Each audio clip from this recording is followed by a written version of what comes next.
Hi guys, నా style healthy version double కా metre recipe share చేస్తున్నాను. దానికోసమని ప్యూర్ వీట్ బ్రెడ్ తీసుకున్నాను. బ్రెడ్ని మనం 3 అవర్స్ బయట డ్రై అవ్వడానికి వదిలేయండి. క్విక్గా అయిపోవాలంటే మైక్రోవేవ్లో పెట్టుకొని బోత్ సైడ్స్ ఒక 30 సెకండ్స్ హీట్ చేసుకోండి. హీట్ చేసుకున్న తర్వాత ఈ బ్రెడ్ పీసెస్ని మీకు నచ్చిన షేప్లో ఇలా కట్ చేసుకొని ఆయిల్ ఫ్రై చేసుకోవాలి గోల్డెన్ బ్రౌన్ వచ్చేంత వరకు. సో ఇవేంటంటే చాలా చక్కగా క్రిస్పీగా తయారవుతాయి అన్నమాట. ఈ డబల్ కా మీఠాకి పెద్ద ప్యాన్ వాడుతున్నానండి.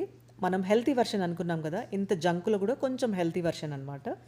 ఈ ప్యాన్లో నేను 1.5 గ్లాసు బ్రౌన్ షుగర్ యాడ్ చేసుకొని, హాఫ్ గ్లాస్ వాటర్ కూడా యాడ్ చేసుకొని, షుగర్ అంతా మెల్ట్ అయ్యేలాగా చక్కగా పాకం రానిచ్చుకోవాలి.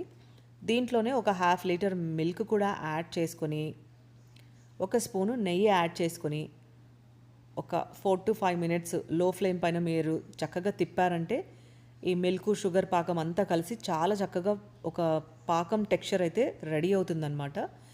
ఇది మొత్తం రెడీ అవ్వడానికి ఈ పాకం 8 to 10 మినిట్స్ పట్టింది. ఇప్పుడు దీంట్లోనే మనం ఫ్రై చేసుకున్న బ్రెడ్ పీసెస్ అంతా కూడా యాడ్ చేసుకొని ఈ పాకాన్ని అంతా పట్టివ్వాలి.